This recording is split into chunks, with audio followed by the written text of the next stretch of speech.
Jadi tapi sebelum ke materi hari ini mungkin saya perlu sampaikan kembali sekaligus reminder ya. Jadi minggu ini kan minggu ke-6 ya. Minggu ke-6, tetapi saya masih ada satu.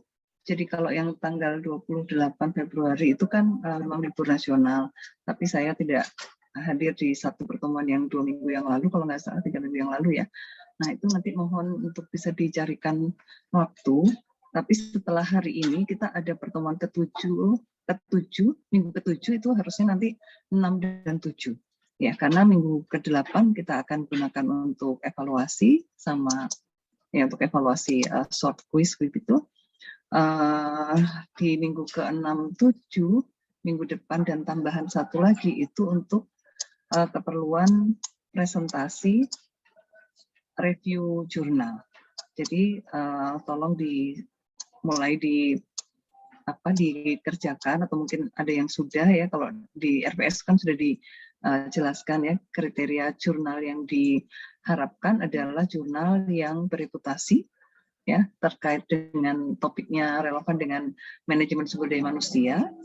Kemudian bereputasi itu harapannya sih latest 5 years ya, tapi nanti kalau misalnya ada allowance saya nggak masalah ya, saya sampai ke 10 tahun ke belakang gitu, kalau memang itu bagus nggak apa-apa materinya ya. Kemudian bentuk presentasinya singkat saja 10 menit ya, untuk lebih ke critical review mungkin untuk jurnalnya, kemudian dilampirkan jurnalnya dalam bentuk PPT saja ya. Oke, sementara itu untuk mengingatkan kembali tugasnya. Jadi nanti di tengah semester kedua Pak di kelas ini Pak Bustanul ya, tim teaching saya Bu. Dengan Bustanul. Nih, jadi nanti Pak Bustanul akan melanjutkan materi-materi yang lain plus mini tesis ya. Jadi mini tesis itu lebih ke topik terkait MSDM yang ya dijadikan mini tesis itu mini proposal begitu ya mungkin ya. Tapi semuanya terkait MSDM. Kalau ada yang tertarik dengan topiknya bisa diteruskan lagi ke tesis yang kebetulan, tapi kalau untuk mungkin beberapa bidang tidak relevan ya tidak apa-apa, di sini kita untuk sama-sama mempelajari atau membahas lebih dalam lagi tentang MSDM. Jadi tujuannya itu, jadi bukan untuk tesisnya, tapi bagaimana mendalami MSDM melalui project based mini tesis. Oke, baik, itu saya pikir penjelasannya. Kemudian kita akan lanjutkan untuk materi berikutnya. Jadi minggu yang lalu kita sudah sampai di training and development ya. Di training and development, jadi ada berbagai metode, berbagai menu pilihan ya. Jadi tidak ada yang baku bahwa harus seperti ini, tapi bahwa pengembangan SDM itu salah satu yang cukup efektif adalah melalui training and development. Ya, di samping yang lainnya, training and development itu sudah kita diskusikan minggu lalu ya, ada yang sifatnya formal, ada yang informal gitu ya.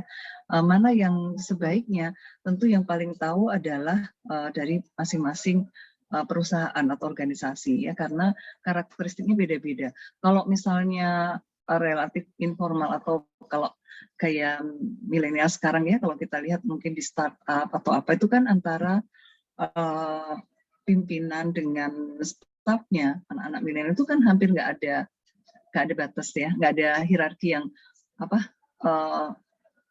komunikasi yang antara atasan bawahan itu pokoknya tidak terlalu birokratis begitu ya. Hal yang kondisi situasi yang seperti itu mungkin akan efektif kalau pengembangan SDM-nya dalam hal training and development itu sifatnya ongoing ya. Jadi coaching mungkin melalui ngobrol begitu ya, sebenarnya itu menanamkan sebuah upaya untuk mengembangkan diri dari si staf tersebut ya. Jadi tergantung pada ini, juga tergantung jenisnya. Kalau misalnya itu sangat spesifik, tentu lebih efisien dengan cara itu ya. Kalau misalnya tailor made begitu. Tapi kalau itu sifatnya massal, misalnya nih orientasi.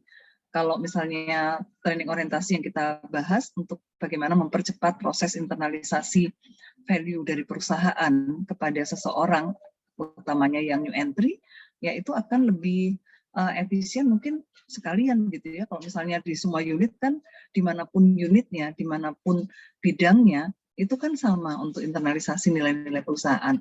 Nah mungkin akan lebih efisien dengan cara orientasi di barengan gitu ya, dalam satu sesi yang disiapkan, kemudian kurikulumnya atau materinya dijadwal, apakah itu selesai dalam 2-3 bulan gitu ya, mingguan. Nah itu bisa lebih efisien. Jadi tergantung ya. Tapi kalau sudah masuk ke dalam kompetensi khusus pada bidang-bidang, misalnya kalau di bagian welding ya, dia mungkin pengembangan kompetensi untuk skillnya welding nggak bisa dicampur dengan di marketing gitu ya, yang beda.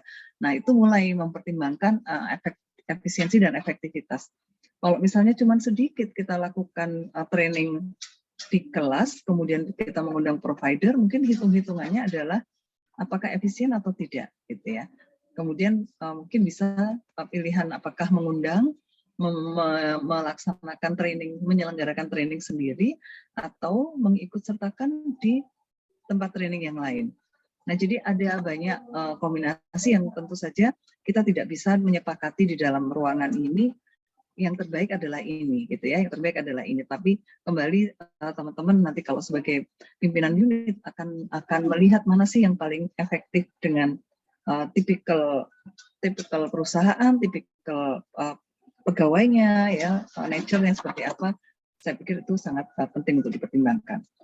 Baik, sebelum saya masuk ke, jadi kalau di siklus kita sudah masuk pada stage rekrutmen, perencanaan sudah, proses rekrutmen ya, kemudian setelah direkrut dia harus diakselerasi agar internalisasi value perusahaan, agar kecintaan terhadap perusahaan, pemahaman terhadap apa yang menjadi bisnis strategi, kemudian visi misi perusahaan itu bisa cepat tertanamkan. Itu di awalan ya, itu kita sudah bahas ya, training orientasi, kemudian ada berbagai training, apakah ongoing di tengah-tengah itu insidental dibutuhkan ya, yang mendadak begitu sifatnya atau yang terencana ya. Tapi semua itu dilakukan sebaiknya melalui sebuah training need analysis. Ya, training need analysis harus melibatkan semua elemen di dalam unit ya, di dalam perusahaan. Terutama adalah juga mendapatkan masukan dari pimpinan unitnya. Jadi HR unit di sini bertugas untuk memfasilitasi, membuat pada saat mendesain kurikulum pun tidak bisa sendiri, tapi harus melalui sebuah kerjasama ataupun diskusi dengan melibatkan berbagai elemen, khususnya di manajer lini ya.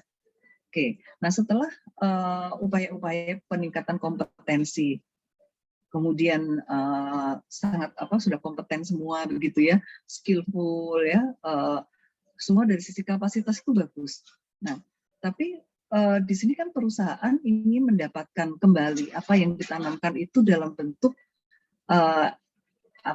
benefit atau impact, baik sifatnya material maupun non material. Material maksud saya di sini adalah peningkatan performance, misalnya dari kecepatannya ya, itu kan nanti akan berdampak kepada capaian kinerja perusahaan. Ya, tapi yang itu imaterial itu maksud saya spiritual gitu ya, itu ada perubahan perilaku ya, kemudian memberikan loyalitas yang lebih tinggi dan lain sebagainya. Itu adalah harapan lain dari sebuah proses tadi. Tapi yang utama adalah kompetensi. Nah, sekarang pertanyaannya, setelah semuanya itu asumsi begitu ya, trainingnya sudah didesain dengan bagus ya, kemudian kompetensi baik yang sifatnya skill, knowledge maupun sekarang maupun kebutuhan yang nanti itu sudah diisikan semua gitu ya kepada pegawai. Apakah kemudian bisa dijamin bahwa pegawai yang sudah diberikan tadi itu, yang sudah memiliki kapasitas bagus, itu memberikan dampak signifikan terhadap performance perusahaan. Ini pertanyaan ya, pertanyaannya keliru, intonasinya telat ya. Iya, jadi diulangi. Pertanyaannya adalah ya, kalau misalnya pegawai atau karyawan atau kita semua itu sudah diberikan training, misalnya kalau kami begitu ya di perguruan tinggi udah S3 begitu ya, mentok untuk akademiknya, kemudian dikasih training sertifikasi dan sebagainya. Secara kapasitas udah full, ibarat gelas udah mentok gitu ya.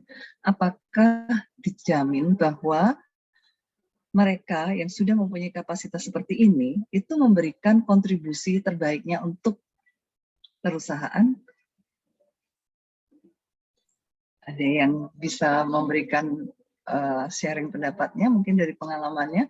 Kadang-kadang lihat orang itu sebenarnya pinter, bagus ini gitu ya, sudah ini, tapi kok gitu-gitu aja gitu ya di pekerjaan. Ya, silakan Mas Adit ya. Ya, izin untuk pendapat. Jadi apa namanya? Ini menurut pendapat pribadi saya, apabila dengan apa namanya karyawan yang sudah di training itu apakah bisa memberikan kontribusi terbaiknya ya? Saya kira itu bisa ya bisa tidak ya, tergantung dengan posisi dan wewenang yang diberikan perusahaan terhadap karyawan tersebut. Karena pada posisi dan wewenang. Iya, karena pada dasarnya kemampuan maupun capability yang dimiliki oleh karyawan tersebut tidak akan tersalurkan dengan baik apabila tidak diberi posisi atau wewenang yang mumpuni atau yang sesuai dengan skill-nya. Mungkin seperti itu, Bu. Oke. Ya, terima kasih Mas Adit ya. Saya simpan dulu ya pendapatnya. Oke, terima kasih. Jadi tadi lebih ke kenapa kok tidak ada kasus tidak bisa memberikan kontribusi terbaik itu karena tidak adanya posisi dan wewenang yang diberikan, yang disediakan oleh perusahaan gitu ya untuk mengeluarkan kapasitasnya tadi itu. Oke, ini kita lihat ini tugasnya SDM, MSDM ini. Baik, berikutnya tadi duluan Mas Ahmad Husin. Mas Tohari, ya silakan. Oke, terima kasih Bu. Izin menjawab. Jadi kalau menurut saya antara pendidikan atau training dengan kontribusi itu kalau menurut saya tidak selalu linear. Tadi seperti yang dijelaskan sama Mas Adit bahwasanya posisi atau apa namanya kenaikan jabatan itu juga mempengaruhi. Yang kedua, apa namanya, terkadang ya beberapa itu sebatas memanfaatkan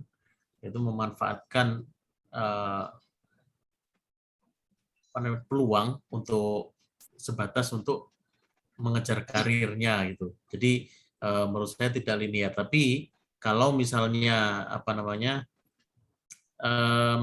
mereka diberikan tanggung jawab ketika dengan diberikan training atau pendidikan yang lebih tinggi dan mereka diberikan tanggung jawab, semestinya mereka juga akan secara terpacu bahwasanya itu merupakan pertanggungjawaban dari mereka gitu Bu. Kalau saya itu Bu. Jadi ke apa yang poin yang terakhir tadi ya Mas Todi, harusnya diberikan tanggung jawab yang sesuai gitu ya. Meskipun yang kedua, poin kedua tadi memang dari sisi SDM-nya sendiri gitu ya, kadang-kadang hanya memanfaatkan peluang untuk karir gitu ya. Tapi oke, nanti kita bahas ya ke hubungannya ke tadi itu, kemudian tanggung jawab, posisi dan wewenang. Oke, satu lagi kemudian nanti kita akan bahas. Ya, silakan Mas Antonius Agung. Ya, terima kasih Bu. Kalau menurut saya ada dua. Yang pertama, skop pekerjaannya itu tidak sesuai dengan training yang diberikan. Jadi ini kaitannya dengan kesesuaian training need analysis. Yang kedua, seperti disampaikan Pak Tohari tadi, mungkin ada kesempatan yang lebih baik di perusahaan lain. Jadi rumput tetangga lebih hijau, jadi akhirnya tidak bisa memberikan kontribusi dan resign, Bu. Makasih, Bu. Oke, baik, terima kasih.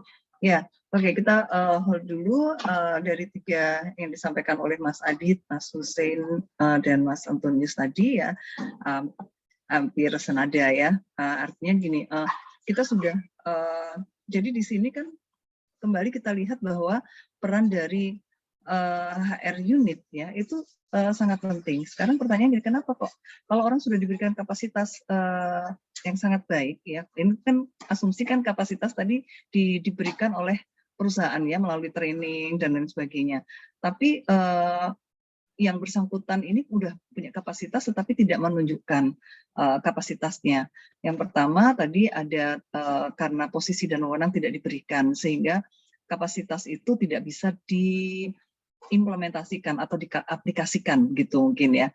Kemudian yang kedua tadi itu mungkin kenapa bisa saja ada hubungannya, kenapa kok dia memanfaatkan peluang untuk kejar karir sampai di luar misalnya, habis dapat bekal dari situ nanti nyari keluar begitu ya. Mungkin bisa saja yang pertama tadi memberikan dampak terhadap pilihan yang kedua tadi. Karena orang kan kalau misalnya kita sudah punya tapi tidak ada ruangan, itu kan menjadi tidak menantang ya, ya tadi itu tidak ada tantangan buat yang bersangkutan sehingga apalagi kalau tadi di luar itu ada kesempatan ya bergaining posisinya juga bagus maka dia akan keluar. Nah yang ketiga tadi itu kalau di skop pekerjaan yang tidak sesuai, nah di sini memang pentingnya training need analysis ya. Tapi di samping training need analysis yang berkaitan erat dengan apa yang tadi kita diskusikan adalah adanya sebuah career and development yang jelas, gitu, karir path yang jelas ya. Dan kalau misalnya kita mempunyai perusahaan itu mempunyai sebuah peta karir yang bagus, ya karir development itu memang sudah terstruktur. Jadi pada saat memberikan training pun itu tidak random sifatnya, tapi sudah seperti talent management begitu. Oh dia arahnya ke fungsional, oh dia arahnya ke struktural gitu ya. Sehingga penguatannya diberikan sesuai dengan tanda petik kebutuhan yang bersangkutan. Nah kalau misalnya sehingga tidak ada yang training yang diberikan atau kapasitas tadi itu sebenarnya adalah untuk memberikan bekal yang bersangkutan masuk di dalam promosi pada jabatan-jabatan tertentu. Ya. Memang tidak mudahnya itu seperti kalau yang kita alami kadang-kadang kan posisinya tadi itu ya, posisi dan wewenang itu terutama posisi ya, posisi itu kan sangat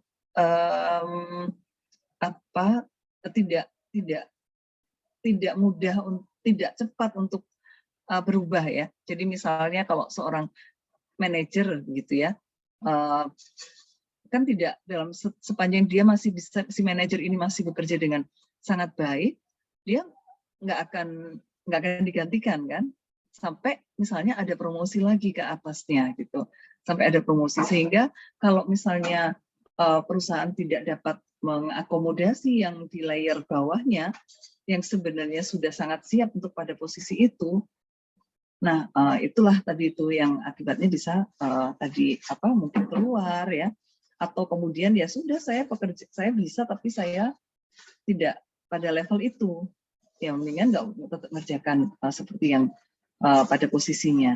Nah sehingga di sini sangat penting bagi SDM, manajemen SDM itu untuk membangun sistem pengelolaan SDM-nya itu secara utuh dari mulai perencanaan sampai dengan pensiun ya.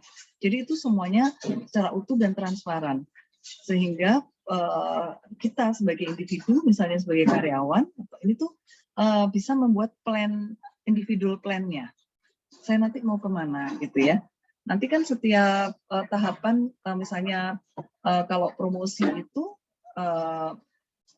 bisa dari satu posisi misalnya manajer produksi itu mungkin yang eligible untuk bisa ke situ itu adalah supervisor tidak hanya di bagian produksi tapi juga di bagian-bagian yang lain gitu. Itu diperbolehkan sepanjang dia memenuhi kualifikasi yang dibutuhkan pada posisi manajer produksi. Jadi karir path-nya harus jelas ya. Oke, sebelum masuk, kemudian yang berikutnya tadi itu ya kalau misalnya kaitannya apa kemudian ingin keluar karena tidak adanya posisi dan wewenang, mungkin ada sebenarnya ada satu lagi untuk kita kan pretensi ya untuk bagaimana mempertahankan orang yang baik ini untuk tetap loyal dan tetap baik ya, itu harus ada sebuah sistem lagi yang mungkin diberikan training aja kalau di awal-awal seneng gitu ya, tapi kemudian apa ya gunanya nggak ada gitu ya terusannya. Nah itu akan bisa membuat demotivasi ya. Oke. Kemudian nanti yang akan kita bahas terkait dengan performance tadi. Ya, sebelum masuk ke performance boleh satu lagi silakan Mas Heri kalau ingin memberikan pendapat. Ya, terima kasih Bu. Dari beberapa yang dipaparkan sama teman-teman tadi, saya menambahkan hal lain. Jadi training sudah diberikan, kemudian kontribusi ke perusahaan belum bisa didapatkan. Kalau saya pernah diskusi dengan sebuah lembaga negara, maksudnya karyawan di situ, itu di sana ada sebuah departemen khusus. Itu untuk istilahnya orang-orang buangan. Jadi ketika orang itu sudah ditrainingkan, sudah mengeluarkan biaya, tetapi tidak capable, akhirnya dia 1 tahun dibuang ke sebuah departemen untuk istilahnya kayak disekolahkan atau belajar. Kemudian kalau memang nanti itu setahun itu sudah berlalu, itu bisa ditarik kembali dengan tawaran apakah mau pindah ke departemen lain atau tetap di departemen yang sama. Itu yang pertama. Terus kemudian kalau misalkan ada karyawan yang bagus, itu sebaiknya dikasih reward. Jadi tidak ada gap dia untuk pindah ke perusahaan lain ataupun tidak ada keinginan untuk keluar. Itu. Terima kasih. Ya, baik, terima kasih Mas Heri. Ya, itu beberapa saya juga dengar ya bangku seperti ditaruh di biasanya di kementerian ya, itu ada seperti itu. Misalnya kalau di pemerintahan kan nggak ada posisi turun ya. Jadi kalau misalnya habis menjadi direktur misalnya, sementara beliau itu berasal dari organ, kan ada direktur itu yang bukan dropping, tetapi karena ada open recruitment ya, penawaran ke luar. Kalau yang sekarang di kementerian kan level direktur, dirjen itu kan bisa dari luar ya. Tapi dari dalam kan juga bisa.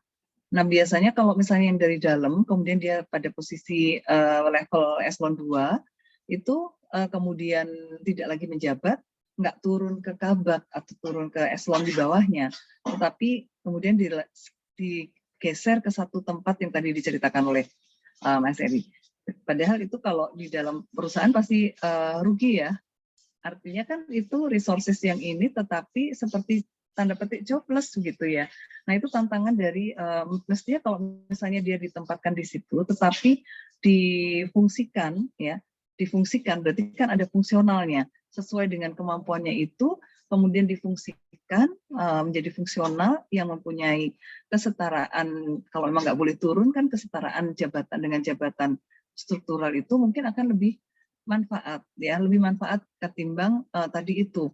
Tapi kembali lagi tadi apakah cukup siap dari sisi manajemen gitu ya, siap untuk tadi itu memikirkan fungsi-fungsi baru ya untuk mengembangkan organisasi. Kadang-kadang kan kadang-kadang itu mentok gitu ya, sehingga saya dengar banyak itu masih terjadi gitu ya. Nah itu PR mungkin kalau ada teman-teman yang tapi yang banyak saya kalau di BUMN saya nggak tahu ya, tapi di kementerian saya tahu pasti itu cukup banyak ya. Tapi kalau dari hitung-hitungan kan itu seperti tadi itu rugi sebenarnya, karena kan dengan pengalamannya seperti itu mestinya ada tanda petik pemanfaatan yang bisa dilakukan untuk organisasi. Nah, tapi harus ada yang memikirkan itu. Biasanya kalau di Kementerian Sekjen kan, bagian untuk memikirkan itu ya, promosi dan lain sebagainya. Oke, kemudian yang kedua poinnya tadi itu yang disampaikan Mas Heri, pemberian reward gitu ya, pemberian reward itu. Jadi kita tadi itu mungkin kalau kenapa dia tidak memberikan kontribusi maksimumnya, bisa saja karena adanya ketidakpuasan tadi itu ya. Misalnya dia itu sebenarnya tugasnya itu pada level misalnya kalau pekerjaan itu di 8, tapi dia punya 10. Ya dia nggak mau ngerjakan lebih gitu ya. Sudah 8 aja cukup. Padahal dia sebenarnya punya kemampuan lebih. Nah, kalau misalnya kita itu bisa mendesain sebuah sistem yang mampu memberikan penghargaan terhadap yang bekerja lebih tadi, mungkin yang mempunyai kemampuan lebih dia akan mengeluarkan kelebihannya itu ya, daripada disimpan buat apa gitu ya, mengeluarkan kelebihannya untuk bisa mendapatkan performance yang bagus ya, kemudian mendapatkan lain-lainnya. Kalau nah itu kan harus didesain ya, sistemnya harus didesain. Memang kita juga menemui beberapa begitu ya orang-orang yang tidak memperhitungkan yang ini tadi gitu ya. Pokoknya tujuannya adalah bekerja sebaik mungkin gitu ya, nggak ngurusin yang bagian itu. Tapi sebagai HR unit ya, manajemen SDM di sini, ini kita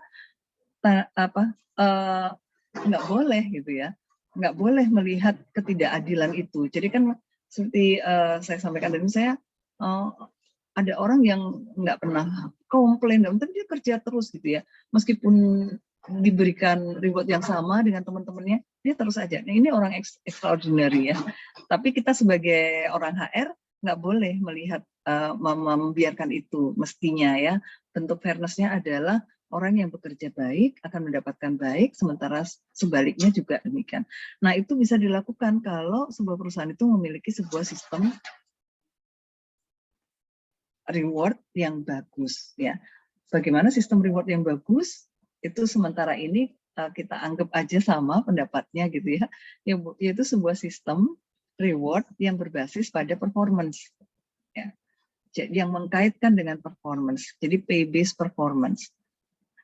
Itu akan mengakomodasi seperti tadi itu. Jadi orang-orang yang mempunyai, meskipun dia pada posisi tertentu yang sebenarnya membutuhkan cukup dengan 8, ya, dia mau bekerja melebihi 8 itu, ya, tanpa ataupun adanya vested untuk mendapatkan penghargaan, tapi kita sebagai HR unit tidak boleh melihat itu. Jadi misalnya, oh nggak apa, dia tuh mengerjakan terus pokoknya senengannya ini, kasih aja ke dia.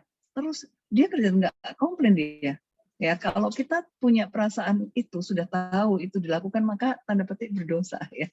Jadi memberikan, kalau bahasanya teman-teman kami itu guyon tapi juga serius, itu namanya mendolimi gitu ya, membiarkan itu.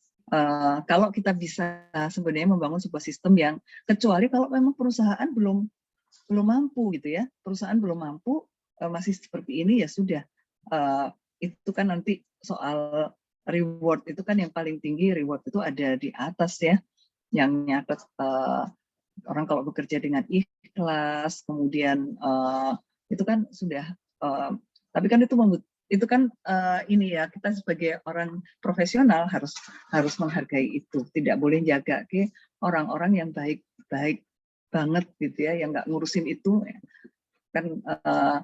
Makanya kita perlu untuk membuat ya jelas begitu di dalam SDM itu, misalnya fasilitas ya.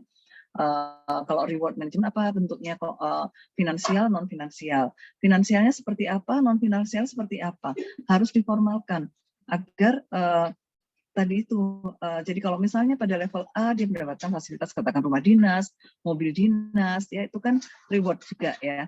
Nah itu akan lebih clear kalau memang transparan, sehingga karena ada tipikal orang yang memang bukan berarti salah, tapi dia bisa menghitung dirinya begitu ya, harusnya pada level ini tuh sudah dapat seperti ini. Nah, kalau itu kemudian tidak diakomodasi, risikonya salah satu yang tadi itu, ya, melihat ke tempat lain, ya, karena itu tadi. Oke, jadi itu tentu salah satu yang kita tidak inginkan, ya, turnover itu. Sehingga pilihannya salah satunya adalah tadi itu, bagaimana membangun sebuah sistem reward yang efektif begitu ya di dalam memotivasi orang untuk bisa memotivasi pegawai atau karyawan untuk bisa memberikan yang terbaik ya buat semuanya. Tidak hanya buat orang-orang yang sangat baik tadi, yang ekstra tadi itu ya, tapi orang yang pada umumnya, orang itu kalau diberikan pertama kalau kita melihat pada, apalagi kita itu sudah melakukan rekrutmen orang-orang yang sangat terpilih kan, yang terpilih yang masuk ke perusahaan itu ya, ke organisasi itu, dia pasti mempunyai kelebihan ya. Terus tapi pada satu stage tertentu, kalau kemudian tidak ada perbedaan antara yang bekerja bagus dengan yang tidak, misalnya gitu ya, itu lama-lama akan menjadi menjadi hal yang bisa menyebabkan demotivasi ya, namanya manusia gitu ya. Kadang-kadang kalau misalnya lama, apalagi di sana benchmark begitu ya, sekarang benchmark kan gampang sekali ya, itu akan kita ke perusahaan. Jadi tugas dari MSDM adalah salah satunya bagaimana membangun sebuah sistem reward yang fair ya, yang efektif, yang mampu memotivasi semua untuk bisa bekerja yang terbaik untuk perusahaan ya. Baik, nah untuk itu maka kan dibutuhkan sebuah sistem pengukuran kinerja ya. Kalau kita sepakat ya, mudah-mudahan semuanya sepakat, apakah ada yang tidak sepakat ya, bahwa sistem reward yang baik itu adalah salah satu hal yang akan memotivasi kita bertahan. Teman-teman bertahan di perusahaannya saat ini, ya, pasti sebagian besar salah satunya karena sistem reward yang menarik. Salah satunya ya, atau mungkin juga ada yang lain, enggak, saya daripada sudah, betul ya Mas ya. Ya, karena dan biasanya kan yang tadi itu yang pindah itu karena nggak tertarik, itu seringkali orang yang pindah dengan cara baik ya, seperti saya pernah cerita. Jadi kalau misalnya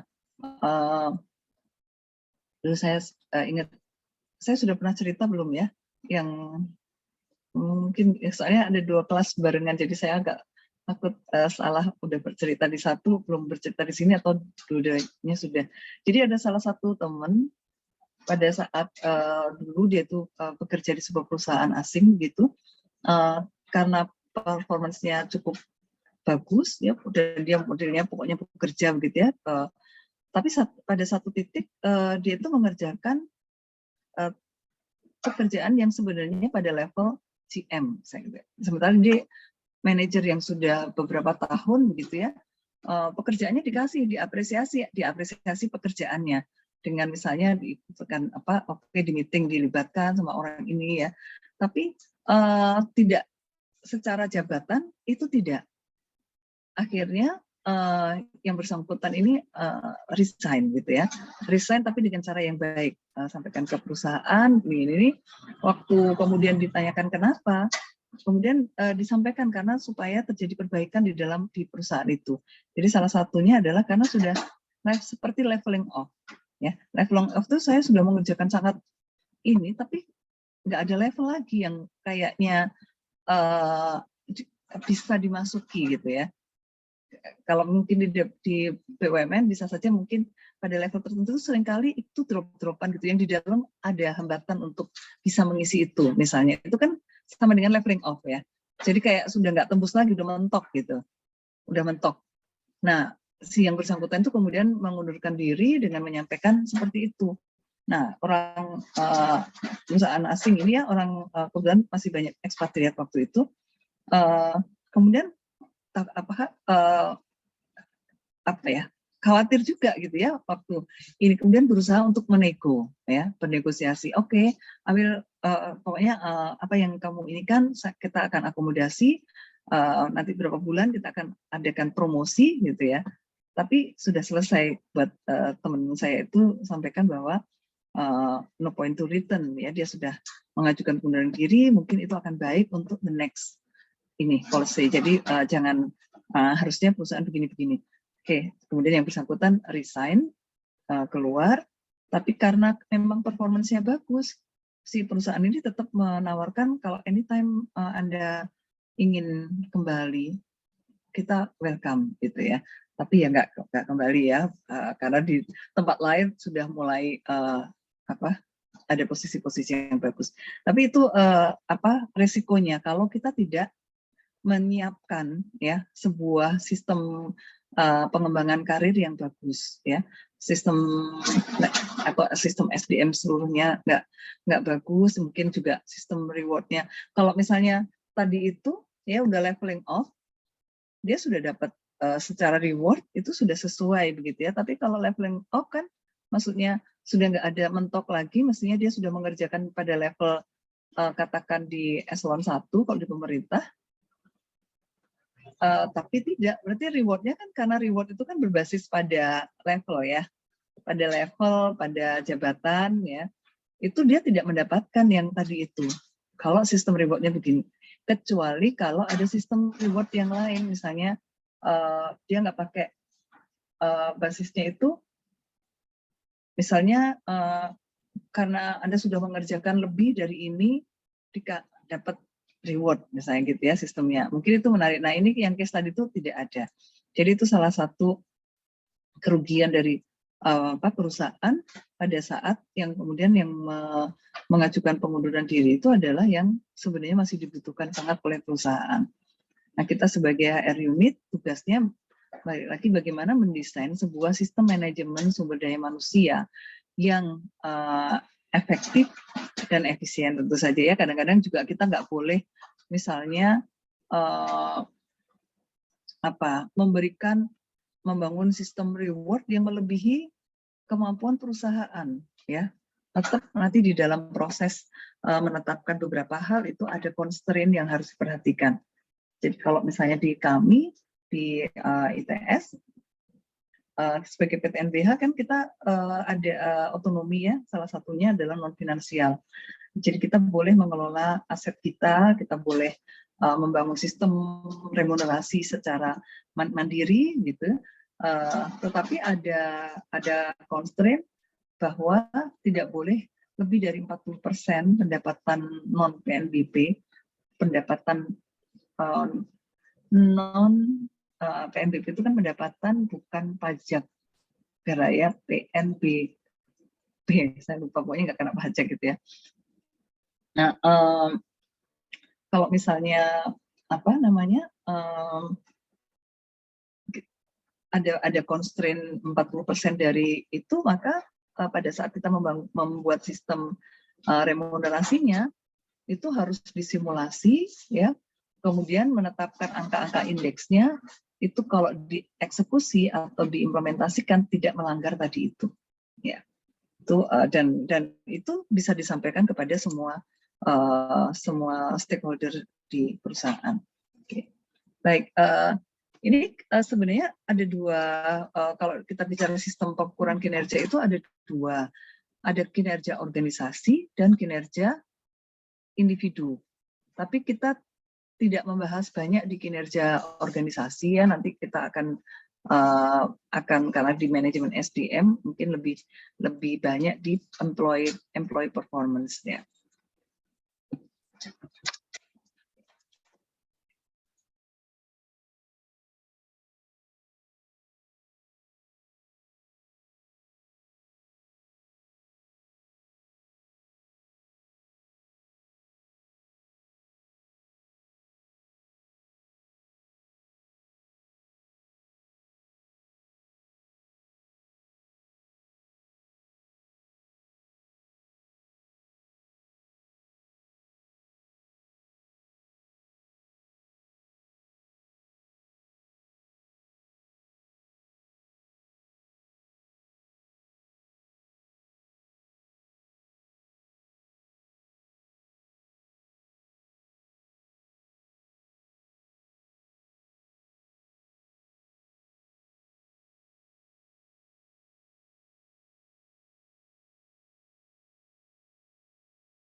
Ya, mohon maaf ada keperluan sebentar.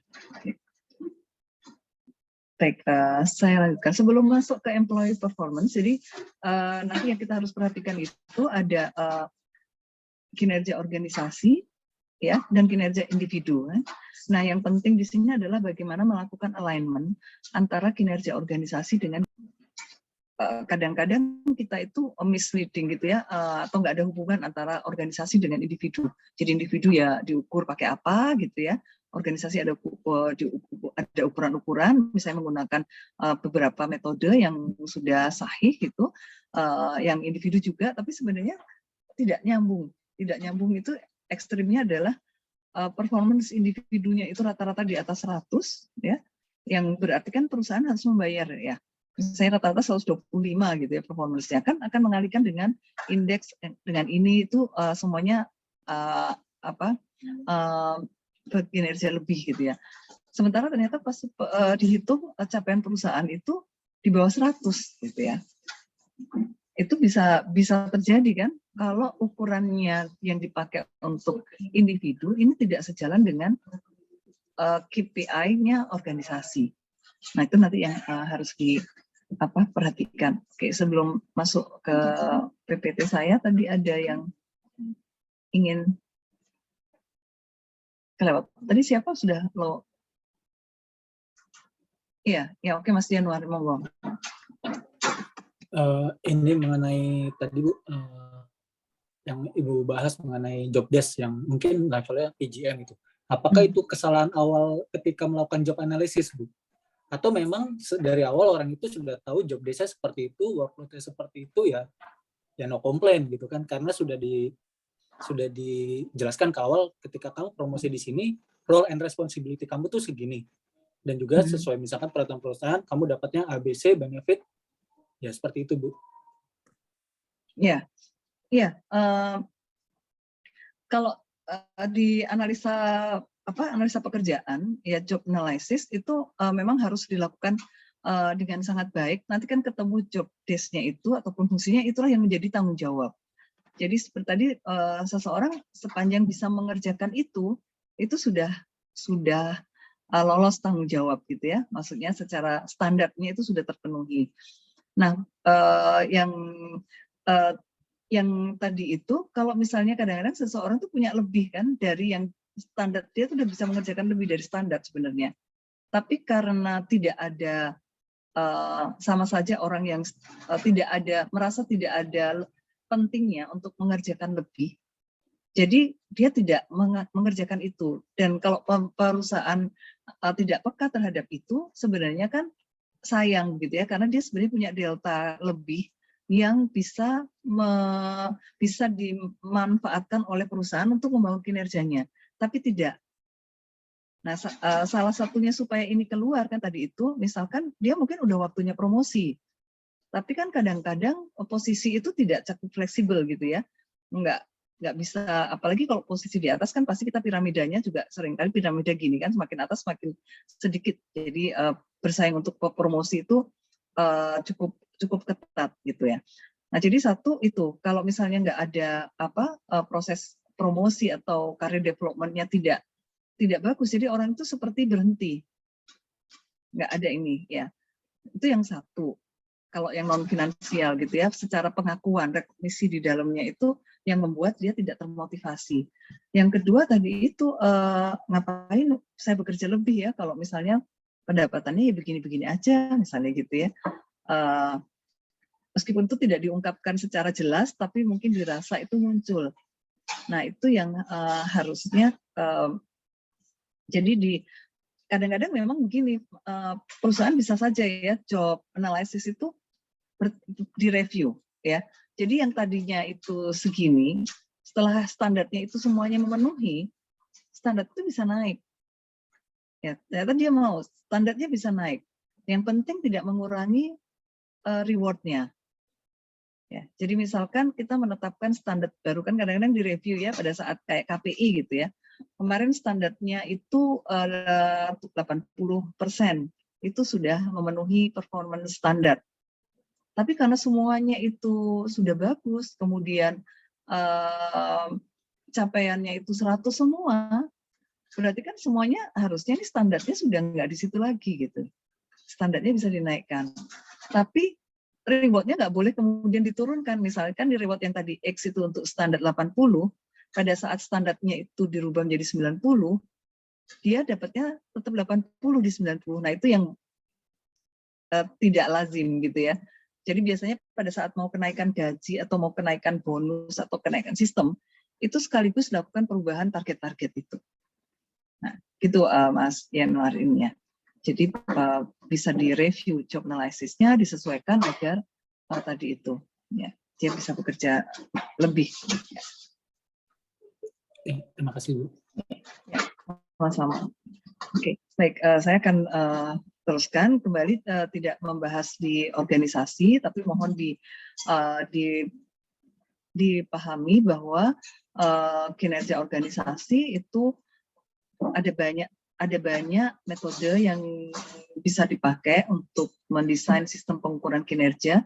Misalnya salah satunya itu balance scorecard. Mungkin yang teman-teman sering dengar ya. Kalau mungkin saya sedikit cerita di 10 menit untuk yang organisasi sebelum masuk ke employee performance. Ya. Jadi di pengukuran kinerja organisasi itu kalau yang tradisional, kinerja organisasi itu hanya dilihat berdasarkan financial performance. Ya, final performance yang apakah itu ROI, apakah itu profit yang jelas ya. Kemudian ada lagi beberapa indikator-indikator keuangan itu yang dipakai sebagai ukuran performance dari perusahaan. Jadi misalnya sebuah perusahaan besar punya holding gitu ya, sebuah holding punya beberapa anak perusahaan, nanti yang dilihat yang performance-nya bagus itu yang financial report-nya bagus. Dulu begitu ya. Jadi pada saat kemudian turun drop gitu ya, turun tiba-tiba kan itu sangat ultimate ya, sangat ujung kalau kinerja itu keuntungan misalnya gitu ya. Kemudian pada tahun berikutnya keuntungannya itu turun.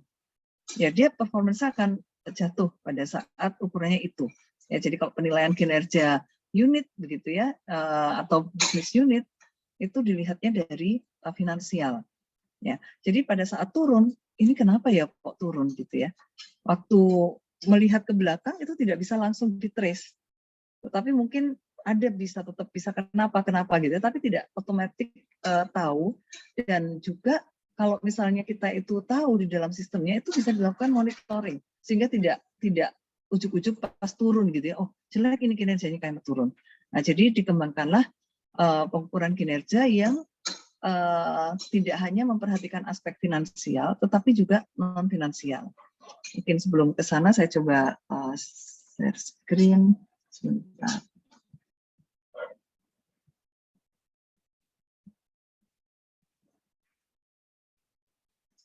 Coba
Oh, ini suaranya sebenarnya tidak terdengar, Bu.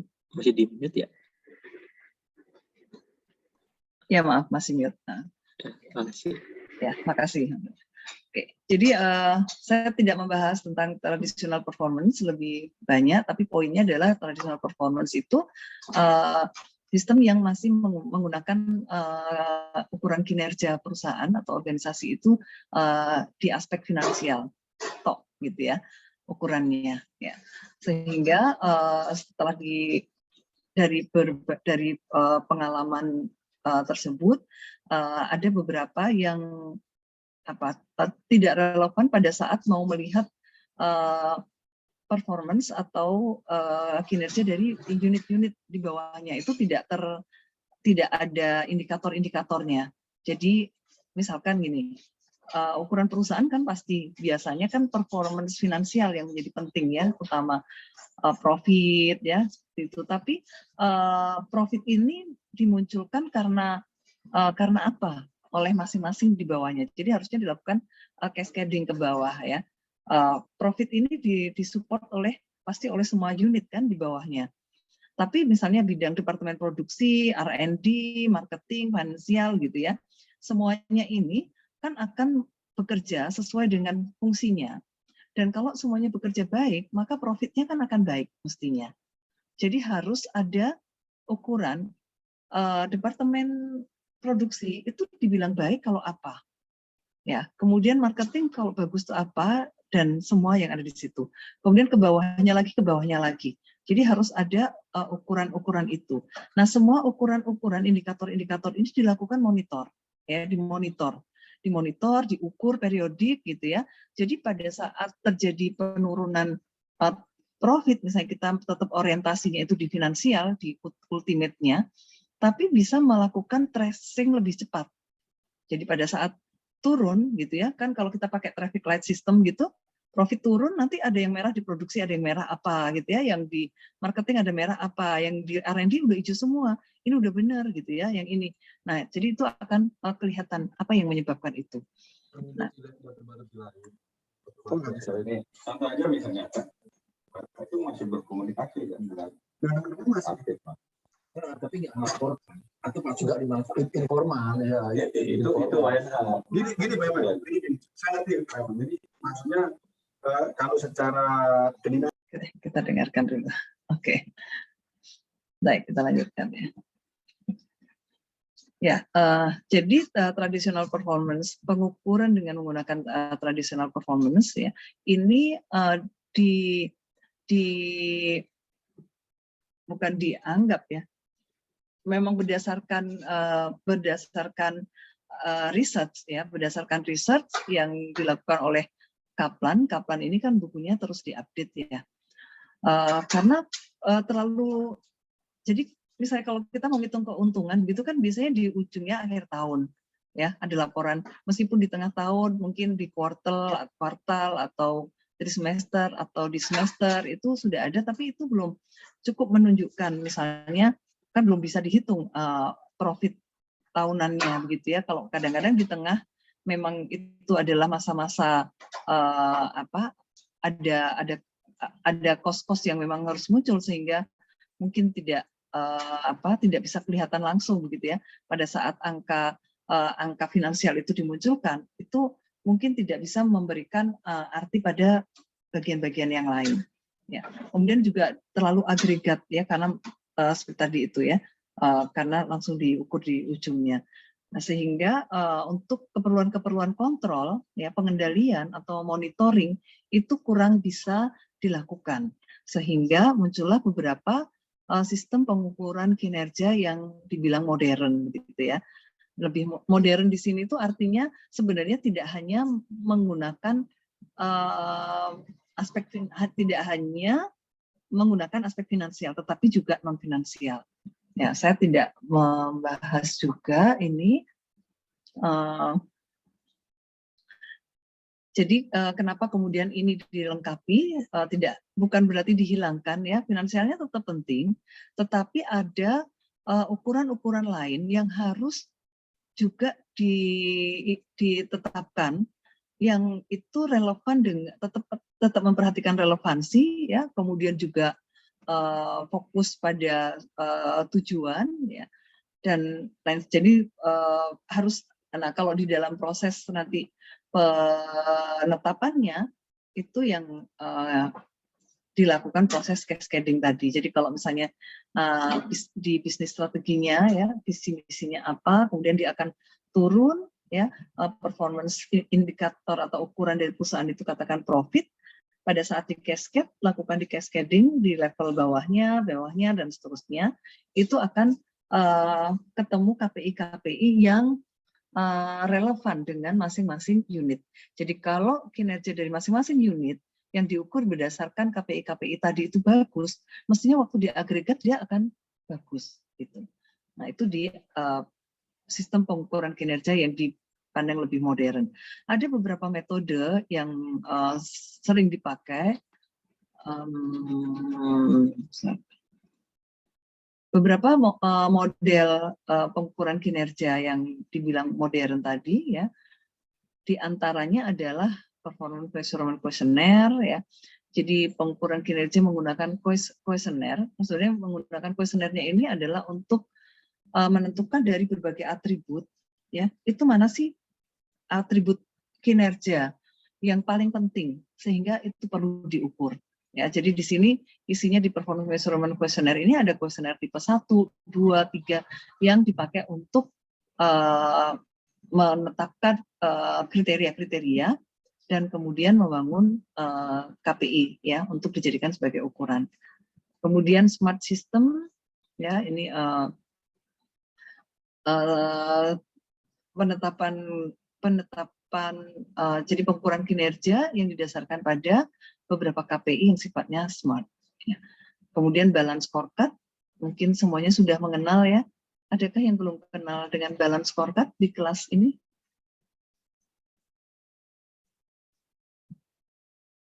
Sudah semua. Oke, Mas Tiferi ada yang belum? Coba saya mau inceng yang belum, ada berapa? 1, 2, 3, 4, 5. Oke, 6, 7. Ya, oke. Yang lainnya sudah, ya? Silakan. Baik. Oke, kalau yang lain sudah, mungkin kita bisa sharing gitu ya. Jadi balance scorecard yang salah satu metode new models of performance measurement system yang sampai dengan saat ini itu masih banyak dipakai, ya, banyak dipakai dan dikembangkan lagi, ya.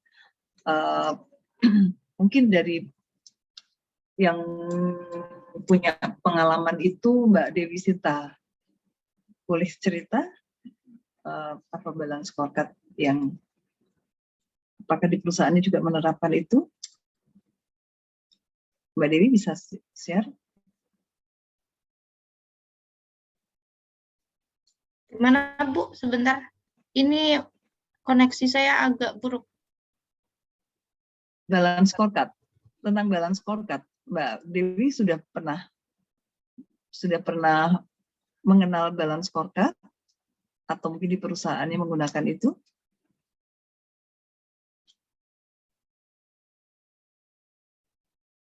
Tidak. Belum Bu, belum pernah. Belum. Oke. Belum. Kalau begitu,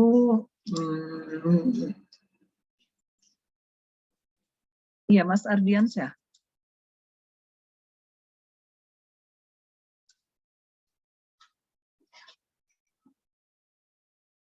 Tadi jadi yang tidak raise hand kan berarti sudah mengenal, ya, sudah pernah. Jadi supaya mungkin bisa sharing ke teman-temannya. Halo, Mas Ardiansyah, are you there?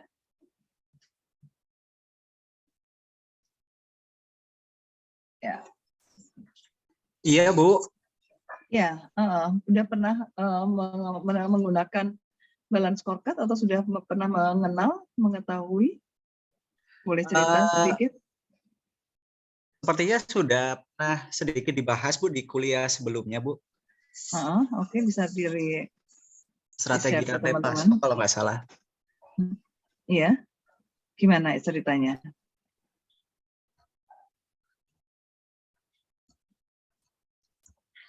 Sebentar Bu, saya agak lupa Bu.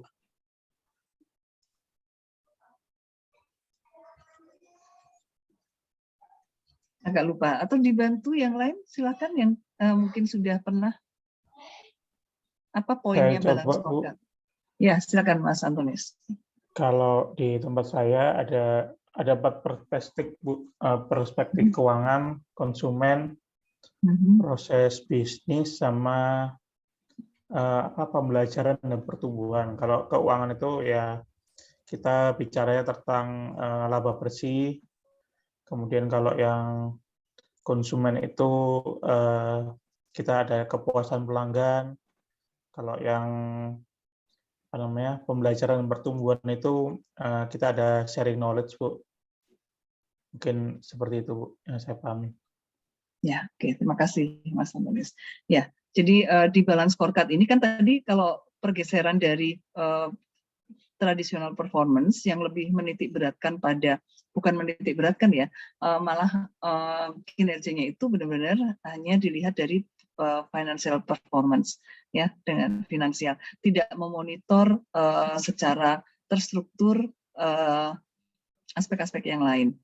Nah, di balance scorecard salah satu model yang lebih modern karena dia mempertimbangkan tidak hanya aspek finansial. Jadi kan ada 4 perspektif tadi ya yang diperhatikan di dalam balance scorecard, yaitu financial, kemudian customer satisfaction atau customer ya, kemudian proses bisnis internal atau internal business process, dan learning and growth. Learning and growth ini sekarang terminologinya itu dirubah oleh, bukan dirubah, di-update oleh Pak Kaplan ini menjadi organizational capacity, ya, kapasitas organisasi yang di dalamnya salah satunya adalah learning and growth. Ya, ini semuanya dimonitor, ya, bahkan dibuat peta strateginya. Misalkan learning and growth, ya, atau organization capacity itu apa saja sih? Itu akan berhubungan dengan proses bisnis yang mana, gitu ya. Kemudian ke customer satisfaction gimana, dan ujungnya sampai ke keuangan. Apakah jadi kita bisa melihat nanti di dalam peta strateginya itu hubungan antara masing-masing KPI di setiap perspektif. Ya, itu di balance scorecard ya. Kemudian untuk menetapkan KPI-nya, ya, prosesnya itu tetap ada cascading gitu ya, tapi nanti pada saat melihat menetapkannya itu akan ada KPI-KPI yang mewakili pada masing-masing perspektif ini. Nah, itu ininya balance scorecard ya, dan yang lain pun juga banyak digunakan, tapi yang sangat banyak dipakai, diterapkan itu balance scorecard. Itu untuk KPI, untuk pengukuran kinerja organisasi ya. Jadi mulai dari, kalau misalnya kita kan beberapa adik-adik mahasiswa S1 begitu ya kan, karena senang sama balance scorecard ya, pakai balance scorecard, kemudian dipakai di sebuah UKM gitu ya, yang sebenarnya UKM-nya belum siap untuk dibangunkan sistem pengukuran kinerja pakai itu. Karena kan balance scorecard itu bukan mensyaratkan ya, tapi memang karena dia diturunkan dari strategi, jadi kan organisasi itu harus establis gitu ya, dia mempunyai bisnis strateginya jelas ya, kemudian nah itu baru bisa dilakukan efektif dengan balance scorecard. Tapi kalau misalnya masih belum terstruktur begitu ya, mungkin agak sulit kita menerapkan balance scorecard. Jadi harus didefinisikan dulu organisasinya ya, visi-misinya, kemudian sampai strukturnya seperti apa, sehingga nanti pada saat proses penurunan KPI-nya itu bisa lebih jelas. Oke, itu untuk balance scorecard. Saya tidak membahas karena mungkin di tempat mata kuliah lain juga dipelajari, khususnya juga mata kuliah kalau ada yang ngambil manajemen kinerja gitu ya, tapi kalau misalnya enggak ya mungkin sudah disinggung di tempat yang lain. Jadi kita ke punyanya SDM itu lebih di employee performance. Ya, Mbak Prof Tiwi ada yang mau di-share? Belum, Bu. Oke. Baik, kita masuk ke employee performance ya. Jadi kembali lagi sebelum, jadi ini saya tidak teruskan, ini hanya untuk menggambarkan ya beberapa model, ya ada Cambridge model, ada Integrated Performance Measurement System, ada Quantitative Integrated Performance Measurement System. Semuanya dikuantitatifkan ya, tapi integrated itu adalah ini sebenarnya pengembangan dari balance scorecard ya, pengembangan dari balance scorecard. Kemudian juga Prism ini yang lebih melihat pada beberapa aspek seperti Prisma. Jadi ada 5 dinding ya, 5 dinding, satu dinding itu menunjukkan sumber dari mana kita menurunkan KPI. Ini PMQ yang ini contoh kuesionernya. Jadi di yang performance measurement questionnaire itu disebut itu karena menggunakan kuesioner untuk menetapkan KPI-nya, kemudian untuk memperbandingkan antara area satu dengan area yang lain, mana yang lebih penting untuk diperhatikan, itu seperti pairwise comparison ya. Kalau misalnya teman-teman pernah menggunakan AHP ya, atau ya, AHP ya, itu kan melakukan pairwise comparison antara beberapa kriteria ya. Nah, ini yang digunakan di performance measurement questionnaire. Kita tidak melanjutkan, ini analisisnya. Kemudian di integrated performance measurement system itu akan mengandalkan kemampuan kita di dalam mengidentifikasi penurunan dari bisnis ke bisnis unit sampai ke activity. Ya, kemudian nanti dari masing-masing itu akan keluar KPI-KPI-nya. Nah, itu yang jadi itu untuk memastikan bahwa KPI itu sudah dilakukan cascading dengan baik. Ya. Ini adalah mungkin tadi yang di supply chain ya, pasti akan sangat familiar dengan gambar Simosa ini, yang sekaligus ini juga gambaran dari tapi kalau di supply chain bentuknya gini ya, jadi inbound logistik, kemudian operation ya, kemudian outbound ke market sampai ke margin ya. Kemudian ada itu primary activities, kemudian ada secondary activity, yang secondary itu yang mendukung primary. Kalau di Simosa kan seperti ini ya, manage proses, core proses, dan support proses. Ya, manage proses itu kalau di dalam gambarnya supply chain-nya, rantai nilainya Porter yang banyak dipakai di supply chain. Ya, saya lihat gambar-gambarnya ada banyak di supply chain. Itu melihat yang di atas itu, jadi dia membaginya itu berdasarkan primary dan secondary dan tertiary. Primary itu di tengah ini, core-nya. Kemudian secondary itu di support ya. Kemudian tertiary nggak di support juga kalau di sini. Oke. Jadi di konsepnya IPMS di sini adalah bagaimana kita bisa mendefinisikan ini ya sampai ke activity, karena nanti dari masing-masing inilah KPI organisasi itu muncul. Jadi apa yang menyebabkan ini input output ya, kalau kita lihat ini IDF 0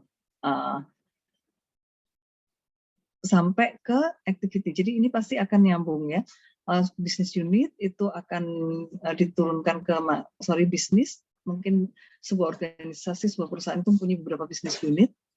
Kemudian kalau kami di ITS mendefinisikan business unit itu bidang ya. Jadi misalnya ITS itu bisnisnya di ITS ya, level ITS, kemudian business unitnya itu di bidang 1, 2, 3, 4 ya, karena struktur organisasi kami begitu.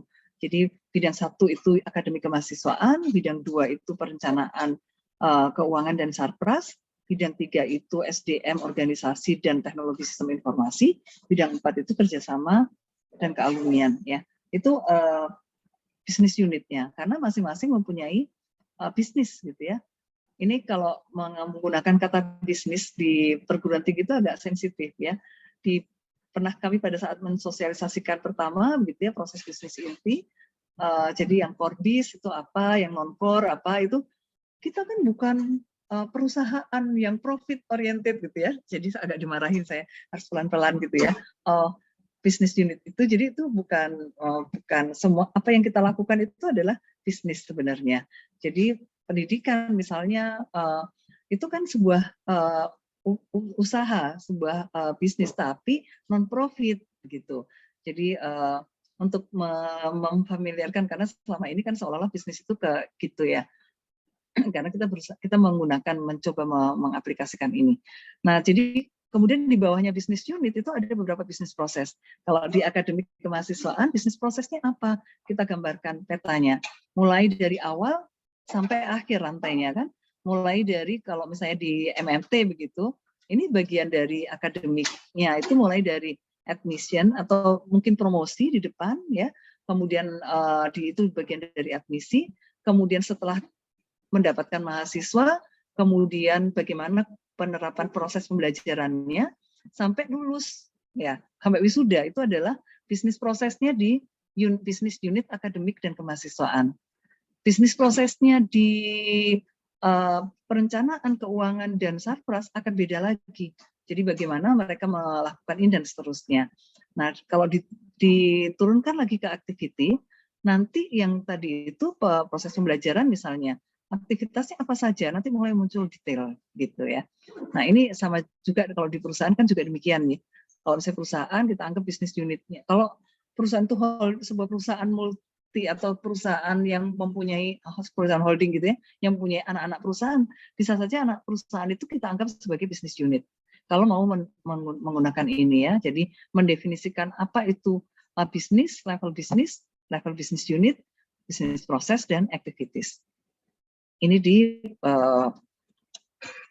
ujungnya sih sebenarnya kalau performance measurement system pasti kita tahu ukuran kinerjanya ya, menetapkan ukuran kinerjanya apa, kemudian bagaimana cara mengukurnya, bagaimana cara mengelolanya supaya kinerjanya itu tetap baik, meningkat setiap tahun gitu ya. Poinnya kan itu, yang tadi model-model yang kita bahas ini adalah model-model yang digunakan untuk mendefinisikan KPI-nya dan juga untuk melakukan pengelolaan. Ya. Jadi misalnya ukuran-ukuran itu kalau di dalam kita masih teruskan di IPMS ini, di setiap bisnis unit kan ada stakeholder ya. Kemudian apa sih tujuannya di situ? Untuk pencapaian tujuan itu apa ukurannya? Nah, setiap bisnis unit akan mempunyai ukuran-ukuran. Pada saat ini nanti diturunkan di proses bisnis juga akan demikian. Jadi misalkan tadi kalau di akademik kita bicara di Pak WR1-nya gitu ya. Ukurannya apa sih ukuran kinerja utamanya? Ya, misalkan kalau di bidang 1 yang ultimate-nya di bidang 1 itu kan kalau kita bicara kemahasiswaannya itu sampai tracernya gitu ya. Kalau misalnya di inputnya bagaimana mahasiswa yang diterima di ITS, grade-nya ya, kalau misalnya kita hitungan di peta nasional gitu, intake kita bagaimana dari sisi keketatan, dari sisi grade-nya ya, itu adalah KPI yang kita, kalau itu KPI di setting ya di bidang 1 itu memang ingin mendapatkan input yang bagus. Bagaimana caranya? Kan nanti muncul ke aktivitas. Tapi kalau itu tidak di-set sebagai ukuran kinerja, ya udah pokoknya ada yang masuk kita terima gitu ya.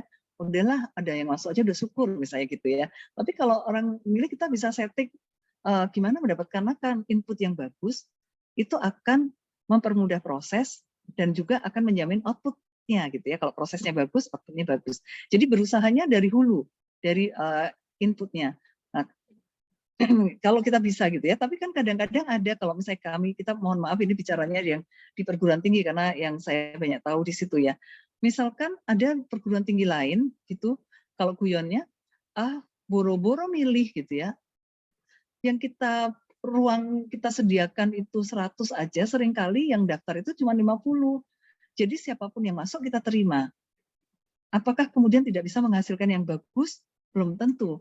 Kalau yang seperti ini dia akan fokus bagaimana pada prosesnya. Jadi prosesnya dengan intake yang seperti itu diperkuat di proses, kinerja prosesnya itu diukur, ya, kita tetapkan beberapa KPI di proses, kemudian operasi-operasinya, aktivitasnya itu dioptimumkan, ya, dimaksimalkan misalnya, bisa jadi outputnya nanti bisa jadi lebih baik dari yang tadi, yang intake-nya itu.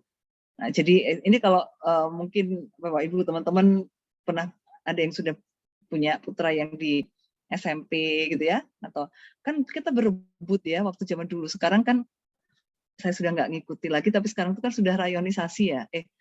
Bukan, berdasarkan apa itu? Jarak. Zona, ya, Bu. itu Zonasi. zonasi ya. Pas zonasi pertama itu bikin stres orang tua kan. Apalagi yang misalnya dulu itu Semala, SMA 5 kalau di Surabaya, itu kan favorit. Jadi yang kalau dari Spensa larinya ke Semala, dari Semala nanti ke ITB, ke ITS, bikin sendiri. Mereka bikin apa namanya? Apa itu namanya? Icon atau apalah, pokoknya bikin image sendiri gitu. Begitu dirubah ke zonasi, bingung kan orang tua. Tapi sebenarnya ada 20% kan yang sebenarnya masih prestasi. Masih berdasarkan prestasi. Tapi yang lainnya 80% itu kan berdasarkan jarak. Jadi ketemu yang 100 meter dari situ ya. Itu ya rezeki untuk ini. Tapi saya mendengar ya, effortnya menjadi guru-guru menjadi luar biasa besar. Yang tadinya kalau kebetulan saya punya kakak kepala sekolah di sebuah sekolah swasta waktu itu. Masih sebelum zonasi ya. Jadi kan beliau dapat anak-anak yang nggak terima di tempat-tempat lain itu. Tapi pas di ujung itu, kok segini loh yang diterima di PTN gitu kan. Wah itu luar biasa. Tapi itu ya kalau di SMA 5 di topnya ya udah jadi gitu ya. Prosesnya nggak usah ngapa-ngapain, anak-anak itu udah belajar sendiri. Dan saya punya anak waktu di SMP, waktu dia di SMP-nya ya, habis dari SD swasta gitu ya, kemudian masuk ke SMP negeri kan, di Spensa ini kan dulu ya, boleh cerita. Kalau di SD-nya itu dia kebetulan sama gurunya itu kan SD yang swasta itu kan sama gurunya kan deket, ngobrol nggak ada jarak gitu ya. Oh Pak, nggak bener Pak cara kayak gitu, kayak gini-gini ya. Tapi waktu masuk di SMP itu, nggak enak Ibu, ngomong ini nggak boleh. Terus habis itu gurunya kadang-kadang udah kamu catat ya, gurunya pergi gitu ya. Terus saya menghiburnya kan karena anaknya bagus-bagus, jadi udah kan bisa belajar sendiri yang gini. Padahal kan sebenarnya kalau yang tadi kakak saya bilang ya itu waton gelondong tadi itu. Tapi yang di SMP SMA swasta tadi itu dia ingin membuktikan bahwa di prosesnya kalau bagus itu ternyata bisa menghasilkan yang, dan memang beberapa lulusannya, tapi begitu, jadi kuncinya itu di proses. Tapi kalau di yang tadi itu, nah ini kembali ini untuk menjelaskan input output aja ya, input proses output ya.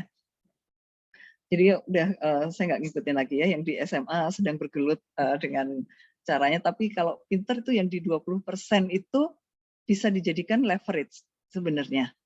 Tapi orang tua banyak was-was 20% dengan 80% gitu ya.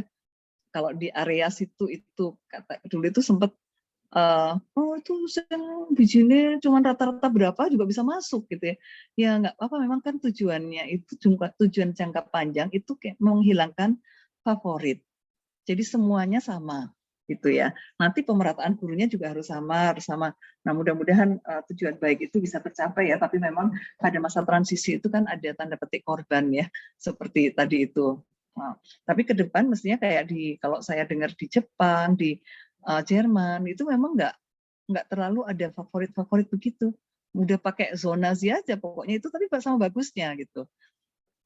Oke, balik lagi ke sini ya, ini mau jelasin activity jadi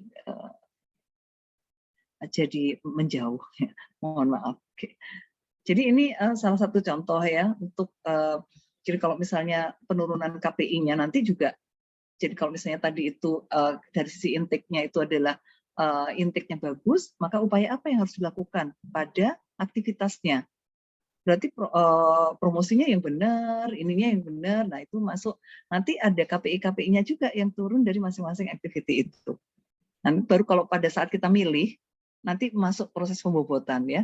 Nggak semuanya itu dipilih karena bisa habis untuk monitor saja gitu ya. Padahal ada beberapa KPI yang redundan ya. Ada KPI yang sebenarnya nggak terlalu penting. Nah, itu bisa dilakukan adjustment pada saat akan memilih ya, kemudian membuat sebuah sistem pengukuran kinerja. Ya, karena ada apa namanya, ada asas kepantasan gitu ya, kecukupan. Jadi kalau KPI itu terlalu banyak gitu, ada yang saya lihat misalnya KPI itu sampai 100-an gitu ya.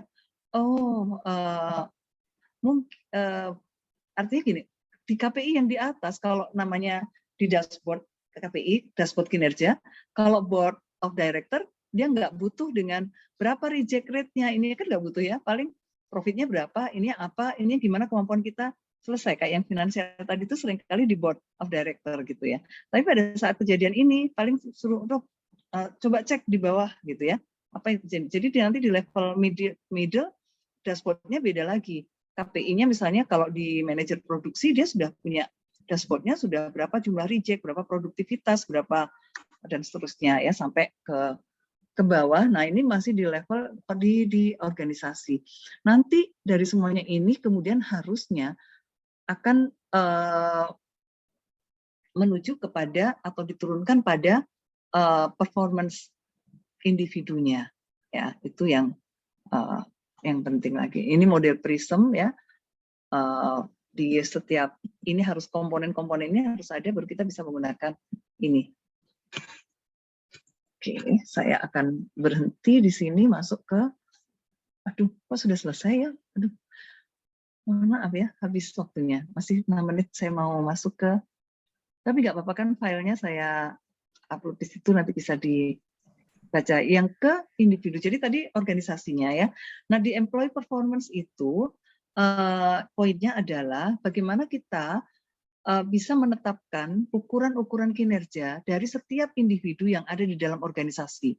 Tapi ukuran-ukuran kinerja itu align dengan organisasi. Jadi misalkan seorang salesman gitu ya, kadang-kadang diukurnya berdasarkan keberadaannya di kantor gitu ya. Zaman dulu ya. Kalau sekarang kan sudah online ya, jadi salesman pun dia bekerja pakai marketing digital gitu ya. Tangtung-tangtung di kamar gitu tapi kerja surut ya. Kalau sekarang kan, tapi kalau dulu kan orang salesman itu datang ke tempat door to door ya, nggak ada ini. Jadi kalau ukurannya itu lama waktu dia ada di kantor, itu malah berlawanan dengan fungsinya, tupoksinya gitu ya. Dia harus banyak. Harusnya ukurannya ya berapa jumlah produk yang dijual ya oleh salesman itu. Ya, itu dalam menetapkan ukuran individu. Jadi dia akan dinilai prestasinya berdasarkan ukuran-ukuran tersebut. Nah, di dalam di masing-masing organisasi itu akan banyak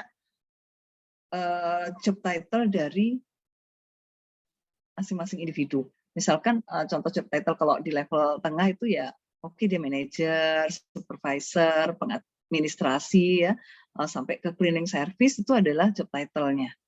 Nah, setiap job title ini pada level individu, even itu seorang manajer, kalau dia manajernya, itu kan individu ya, unitnya, nah individu seorang manajer itu biasanya ukurannya akan relate dengan unitnya. Ya. Jadi kinerja bagian departemen produksi itu akan menentukan kinerja manajernya. Jadi si manajer ini akan berusaha untuk mengelola departemennya dengan sebaik mungkin, karena itu sekaligus menentukan itu.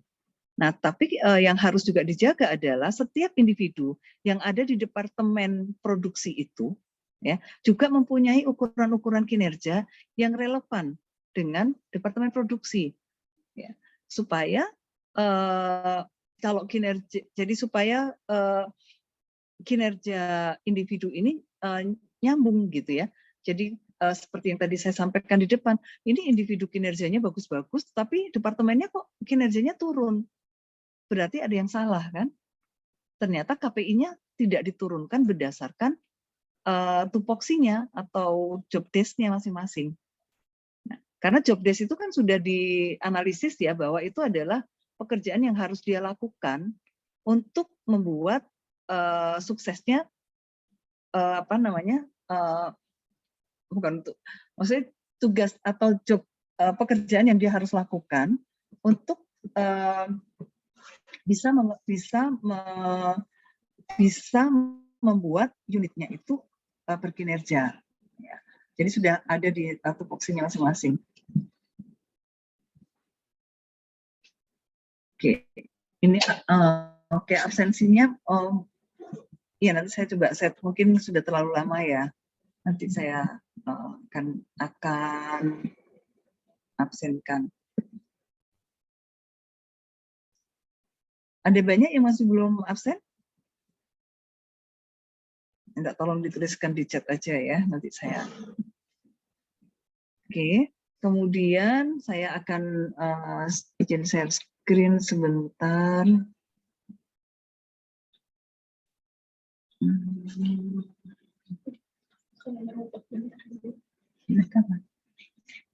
Enggak.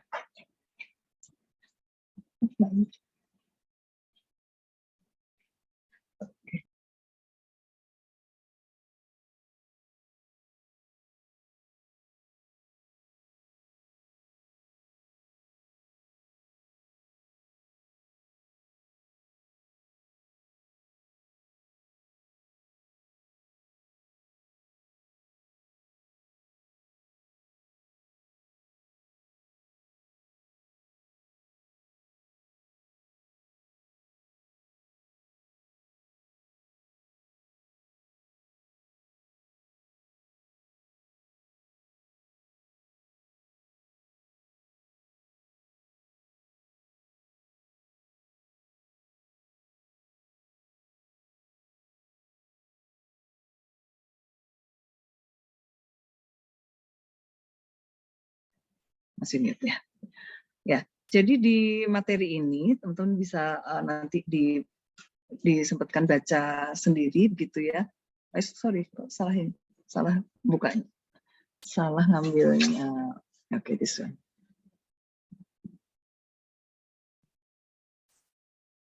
Loh, kenapa kok ini terus? Padahal saya bukanya bukan ini.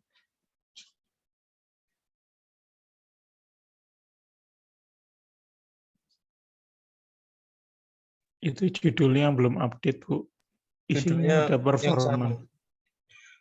Oh, judulnya itu tapi isinya performance. Oh, benar ya?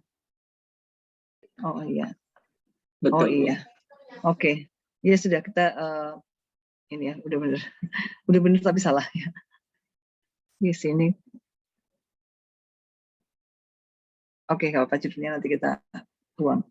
Jadi nanti di performance, apakah itu individu maupun organisasi, ada dua hal yang harus kita perhatikan. Yang pertama adalah pengukurannya, ya setelah ukurannya, cara pengukurannya, kemudian pengelolaannya.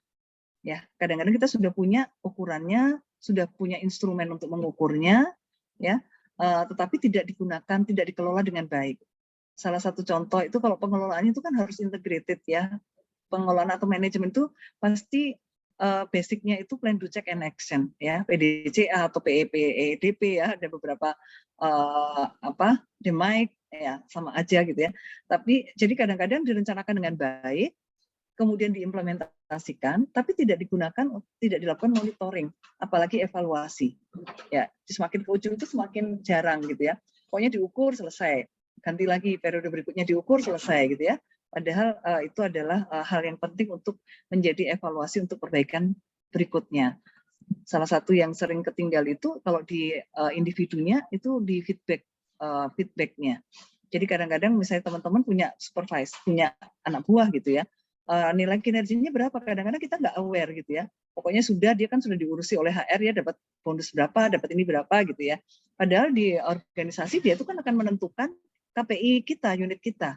Gitu. Jadi harusnya di manajer unit itu harus memonitor juga. Kemudian juga melakukan coach gitu ya. Kalau misalnya ada yang jelek, itu kenapa kok jeleknya gitu ya? Dan membantu untuk lebih baik, tidak sebaliknya. Ya. Itu yang kadang-kadang tidak dilakukan, yang agak jarang. Tapi di depan-depan itu sudah, ya, di plan-nya itu sudah. Nah, satu yang penting di performance appraisal ini pada saat kita menetapkan sistem penilaiannya, juga sudah memikirkan standarnya. Jadi kalau misalnya ukurannya itu adalah jumlah reject gitu ya, kita udah tahu standarnya berapa sih reject yang kita bisa tolerir itu, misalnya 10% ya atau 5%, ya itu sudah sekaligus ditetapkan di sini. Ya. Ketiga itu, kemudian yang penting berarti kan menetapkan KPI-nya ya, KPI individu. Oke, kalau di KPI individu yang nanti harus ini adalah bahwa ukuran itu diperoleh dari critical element ya, critical element yang kita bisa lihat dari job desk ya, dari job desk karena individu ya, misalnya pengadministrasi atau pembubut ya, operator mesin bubut maksud saya, operator mesin bubut itu tupoksinya apa? Yang paling kritikal itu dia harus bisa bubut, dia harus ukurannya dia bisa itu apa? Ya, nggak boleh ada yang salah, misalnya oh berarti jumlah kesalahannya. Waktunya cepat, oh berarti waktu penyelesaiannya. Misalnya 2 atau 3 kita udah, yang lainnya nggak usah, ya. Karena kalau kebanyakan nanti tadi itu ya kita berurusan banyak dengan. Tapi pilih kadang-kadang kita pakai Pareto gitu ya. Dari banyak KPI yang kita bisa identifikasi, kemudian dilakukan pembobotan. Yang misalnya ada 2 atau 3 KPI yang sudah mengcover 60% atau 80% ya sudah itu yang dipilih. Ya. Itu poinnya di sini. Nah, setelah KPI masing-masing individu itu diperoleh, itulah yang diukur, yang kemudian dijadikan sebagai ukuran kinerja dan kemudian dikaitkan dengan pay base-nya, reward atau remunerasinya. Itu mungkin ringkasan cerita dari performance, employee performance ya. Baik, saya pikir karena waktunya sudah habis, ada 5 menit. Kalau di sini silakan mungkin ada yang ingin disampaikan sebelum kita tutup. Bu, mohon maaf. Ya, silakan. Tadi saya telat sekitar 15 menit karena apa ya? Di MyITS Classroom saya itu kan tahun 2001 saya buka. Tadi sepertinya ada info, sepertinya ada info apa namanya, tugas ya Bu ya?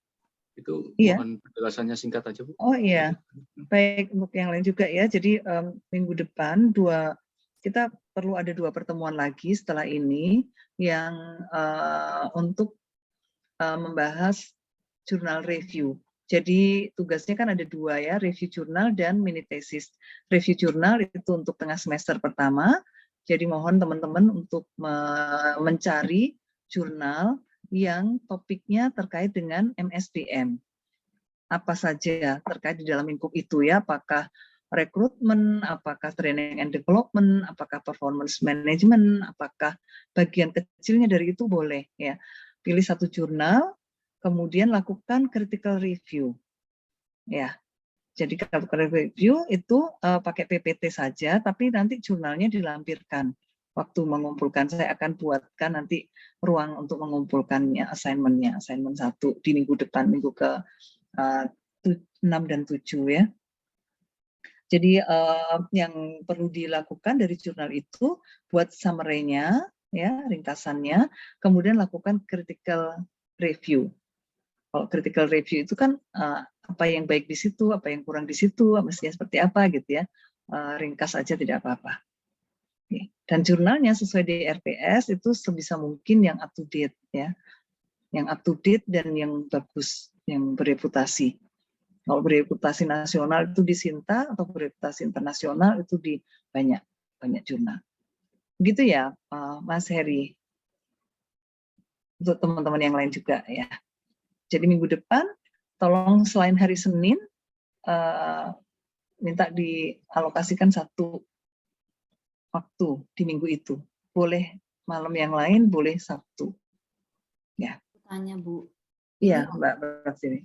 Jurnal yang kita review bukan yang nantinya akan menjadi dasar untuk kita bikin mini tesis, atau arahnya ke sana nanti ya Bu? Biar boleh.